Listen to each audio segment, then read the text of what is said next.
Yeah, you know what? It's sad that he's leaving, obviously, but I'm in a nice way. I'm glad that he's leaving.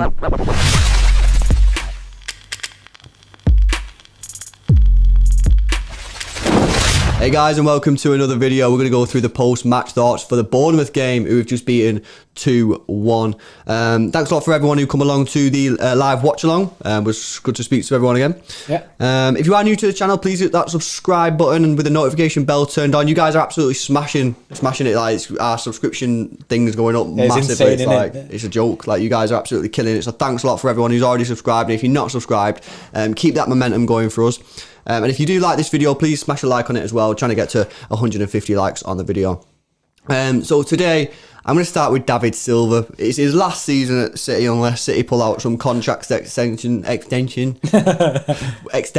which I don't think is going to happen. But today, it was insane. It was absolutely insane. Obviously, it scored the free kick. That was only his third free kick he's ever scored for City. And obviously, it's mad, isn't it? Because he's played for us for 10 years. He scores 2 free kicks in a month, and one like a year or two ago, and then he didn't score anything for the first must have been 6 or 7 years. So it's pretty crazy. It's crazy, isn't it? How it's taken us this long to see David Silva score free kicks. Yeah. And the guy's been with us for years, and I know, and loads of City fans must be in this same boat, right?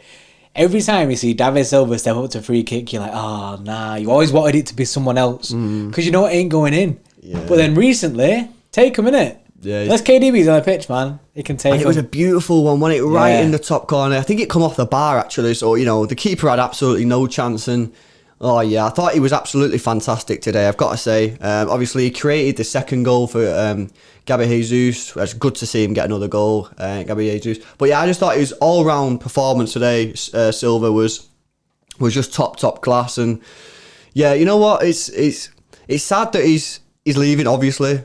But I'm in a nice way. I'm glad that he's leaving in this way. I'm glad he's going out playing good football. What I didn't want to see is that he stays too long and he ends up going out on a bit of like a, you know what I mean? I want to see him play well. Yeah, I didn't want the Yaya Toure situation of where it's more sad to watch it. You know what I mean? It was like kind of put him out of his misery kind of thing because his legs were gone.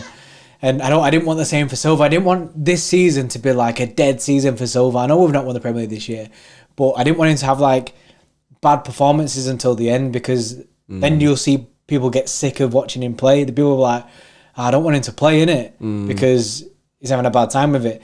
But recently, he's been absolutely smashing his performances. And it's going to make it even harder when he leaves. And I've said this before, because seeing David Silva play like this, it's almost like, you can give this guy another 3-year contract because he's sick. I've seen people say that. People are like, we should give David Silva a contract. I can't agree, because I don't want to see him. I don't want to see his performances dip to the point where he's saying, I don't want David Silva to play. I don't want that day to happen where I see him on the team sheet and I'm like, oh, David's playing because maybe his legs have gone, or, he just can't do it anymore. And you know what? We've got players coming in. We've got Phil Foden now as the next gen. Let David go whilst he's playing decent. He's playing good. And let him go while he's playing good. And if you love something, let it go. Yeah, I just think, I don't want to keep saying it, but I think it's the time is right for him to leave. He's had his 10 years, gets his testimonial. But yeah, a beautiful football player to watch, and today was a great performance from him. Yeah. Mint. So we went from good to bad. Otamendi's on the photo. It's not bait. Otamendi's there, but we're going to talk about the whole sort of issue, especially we're going to go through the goal in a bit of detail, the one that we conceded. First of all, Otamendi first half thought was really, really good. Obviously, he did that amazing block to stop them scoring. Really, really good performance. Yeah. Thought John Stones played all right as well. Cleared a lot of key passes into the box. Yeah, a lot of crosses coming, didn't he? Headed them out. So I thought he did all right as well. So I don't think there was real any issues. Obviously, then they score the goal. I'm going mad. I'm blaming Otamendi. I'm blaming anyone. But my thoughts were Otamendi. Now, we've watched the goal back since we did the live stream. Because on the live stream, I blamed Otamendi, but obviously you only see the goal once. So that's my initial thought. Now, we've got a few clips, because obviously we can't show you the goal, because you get chopped, mate. But we've got a few photographs, a few stills. Not the best quality, but it's the best we could find in the time that we had of the goal. And I want to open a dialogue with you guys in the comment section of who's at fault, what could we have done better. So roll the tape. tape as if it's a video. So, obviously, you can't see the guy who got the ball, but basically, this is immediately before the left back hoofs the ball in. Now, John Stones has got this number 22. Now, I think he's in his mind, John Stones, that's his man. Otamendi's man, for me, He's number 13. is number 13. Yeah. And Zinchenko's man, number 20, who's the man who ends up scoring. So, in my opinion, Otamendi's way out of position. He should be on number 13, in my opinion. Yeah, he needs to be a lot more, like, he needs to be close to him massively. Like, look at the gap. It's almost like Otamendi's unsure whether to be marking him or Zinchenko's man, number 20. Yeah, but obviously, that's Zinchenko's man at number 20. So he should go with number 13. Now, what eventually happens, I don't know if you see it on the net, we'll show you the next picture in a second. What eventually happens is number 22 cleverly stops, he holds, and actually drops back towards his own goal. And then number 13 runs for the ball. So we've got another... So this is the next, jumped on a little bit. So at this point, Otamendi's now chasing. That guy... in the middle of the screen, in between Otamendi and Zinchenko, is actually he's number 20. He's man. Zinchenko's man. Zinchenko give up. Zinchenko's totally let his man go. Otamendi should be either chasing with John Stones, the guy who's got the ball, or trying to block the eventual pass from that guy to the guy who's, I don't know what the guy, you're just going to have to accept it and deal with it. Limited time. The man. And then go on the last photo. So this is it. John Stones has actually done well. He's caught up with his man. Yeah, he's got not back. his man. That wasn't his man for me. That was Otamendi's man. So he's actually caught up. Otamendi should be blocking that or with the man. And Zinchenko, a poor effort from him. He's absolutely let the guy run. He's walked and jogged back. So's Otamendi. And it's, for me, it's a mixture of Otamendi and Zinchenko who were at fault for that goal. I don't know what you think. I've basically commentated on what you think. Yeah, no, I agree with you. It seems to be a calamity of the two. They don't know who to mark. And then when they are through, both Zinchenko and Otamendi both give up. Like, when you watch it back, obviously people will, obviously you can't really see it from this, we can't show the actual clip. Watch it back and you'll see that Zinchenko's man, he just leaves him. He just bins it off, doesn't entertain the idea of running back. And Otamendi seems to just give up about like halfway he just gives up. Whereas if he'd be busting it out, sprinting, he'd have probably made it for that pass. Yeah. Or at least had an effort of saving it. But obviously the square ball was on and it was a simple tap-in. Yeah, I actually feel for John Stones there because it looks on first glance that he's been absolutely roasted. But there's a clever play by one of the players in the Bournemouth who holds his position. And for me, the guy who crossed the ball in there, that's not John Stones' man. For me, that's Otamendi's man. And the guy who scores the goal, that's Zinchenko's man. And look at where Zinchenko is there. And for me, that's two big mistakes from Zinchenko in close succession. He's on the ropes, guys, Zinchenko. And this is exactly what happened to Delph, wasn't it? Delph played left back for ages and then fell off a cliff. Is it happening to Zinchenko? Because that's poor. You know, you can... To a certain extent, you can accept a mistake now and again. But for me, Zinchenko there, he's just left his man and not even...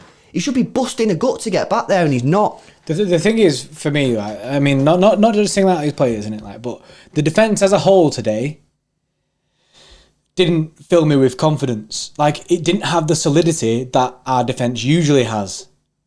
And obviously, we usually have Laporte Garcia at the back. Well, that's more recent. And when we have Laporte Garcia at the back, we seem to be more, like I said, it's more solid and less issues, you know what I mean? They're creating less chances. Today, Bournemouth had a number of chances where they should have scored. Towards the end of the game as well, they were smashing it. And Garcia coming on at right back. So that is our next point. Yeah, the next point is Garcia. Garcia coming on at right back. I get it. Cancelo isn't playing. I think he's injured. Walker giving some rest because of the Arsenal game, and then we need to put someone in that position. Fernandinho can play that role, but Fernandinho came off as well, didn't he? So Garcia is your man. Garcia is your man at right back. That isn't his position. He used to play in centre back, and he had a bad time. This was his worst game in his City shirt. Like, I hate to say it as well because I love Garcia and I think he's good and I think he has a lot of quality. And I don't want people to see this or see that game and think, this guy is trash. Because he isn't. He's just playing fully out of position and he didn't have a good time. He didn't have a good time at all today. He gave a lot of fouls away. He looks weak. But the thing is, I always buzz off Garcia, and there's a few people who say, "Oh, you're hyping him up too much." You know what I mean? He's made a few mistakes here and there, but I have no favourites. I don't care. But today, it's right to call it out. It wasn't a good performance. The only positive that you can take out of it, which you just mentioned, is he was playing out of position. Mm-hmm. You know, people are saying he's not fast enough. Well, then, for me, in my opinion, if you're a fullback, you have to have a bit of pace, and that's one of the reasons he got found out today. So I'm not worried about it that much. I just know there's some people in the comment section who are always saying, "Oh, you hype Garcia up too much." So here's the opposite side where I'm accepting that. Yeah, today he wasn't a good game, but guys, he was playing well. He was playing out of position. You know what I mean? So and in a game like this where it doesn't actually mean anything, it's not actually too bad to play him out of position. You know what I mean? Yeah, and obviously it's important to give Kyle Walker some rest because obviously he's a massive player. He's been phenomenal this year, and we don't want him getting injured for the Arsenal game. But I just thought we'd put that in there because we had to point it out. I thought he had a bad game. Yeah. So that leads us on to the bad game, good game situation of the player ratings. So do you want me to go through the defence? Edison McVin 9, a lot of saves today, crucial saves. That big save off that free kick as well. Yeah, smashed it. Had a really good game today, Edison. Obviously, probably would have got a 10 had he not conceded. Walker 7, came off at half time. We couldn't really give him more than that. Stolen 7.5. This is where the controversy is going to hit. Stolen's over 7.5. Thought he had a good game. He was clearing a lot of balls, and we're not certain that he was at fault. We don't think he was at fault for that goal. The only thing that I think he could have done slightly different is as soon as he saw that left back and the fact that he wasn't going to recover it, he was going to knock it back. Could he have dropped a little bit quicker? But that's not the reason we conceded. The reason was for Otamendi and Zinchenko. Yeah. That's why he gets the 7.5 because I thought he played well today. Yeah. And then Otamendi we give a 6.5 because of obviously the calamity that happened. Mendy we give a 7.5. Had a decent game. Obviously he came off, so couldn't give him really more than that. Fernandinho 7.5 as well. Also had a decent game. Surprisingly, playing the defensive mid role, which I didn't actually want to see him again ever because of last time he played that role, but he did all right today. Do you want to go through midfield and attack? Yeah, I'll go Gundogan. So Gundogan first half, bit all right, made a couple of good tackles. David Silva today, I thought he was superb. I need to smack a 10 on him. Bernardo, again, didn't play that much. I think he played half an hour. He played the first half, didn't he, Bernardo? Yeah. So he gets a 7. Foden, I thought he played all right. Getting about the ball, playing decent. That touch, man, when he should have scored. Oh, yeah, and that touch where someone crossed it in from the right-hand side. He did a lovely touch. If that would have gone in, it would have been absolutely amazing. But yeah, he gets an 8. And Gabby Jesus, again on the score sheet, 3 goals in consecutive matches. He's back. Jumps an 8.5. I'll take a couple more of the subs. Sterling 7, again, same reasons. Zinchenko, we've explained it. For me, the guy who scores the goal is Zinchenko's man. And it's not the fact that the guy's got away from him and he's not kept up. He's just not, in my opinion, he's just not bothered to chase him back. He's looking at the assistant, so's Otamendi, looking at the assistant, begging an offside. And the fact is, he was in the wrong position to start with. You look at it, the guy's in front of him. That shouldn't be the correct situation for me. And then look at how far Zinchenko is away from the eventual goal scorer. If you want to scroll back, look at the photo of when the guy's passing the ball. They're right next to each other. You can touch him. By the end of it, where the guy's tapping the ball in the net, there's 15 yards between them. Madness. So he's not tracked him. Rodri Mahrez 7 and a Garcia gets a 6 because he didn't have the good game. But like I said, he was playing out of position. Yeah. Other than that, though, like these games don't really mean anything. It's the final few games of the season. Bournemouth were good today, weren't they? Bournemouth needed the points. They were unlucky. They were unlucky not to come. Yeah, they were unlucky not to come away with something. They probably should have, and it would have helped them greatly had they got a point from us because they probably already written this one off when the season started. Yeah, that's it from us, I think. Well, guys, again, if you've liked the video, please smash a like on it. If you're on our YouTube channel, hit the subscribe button, and we'll see you again later. Cheers.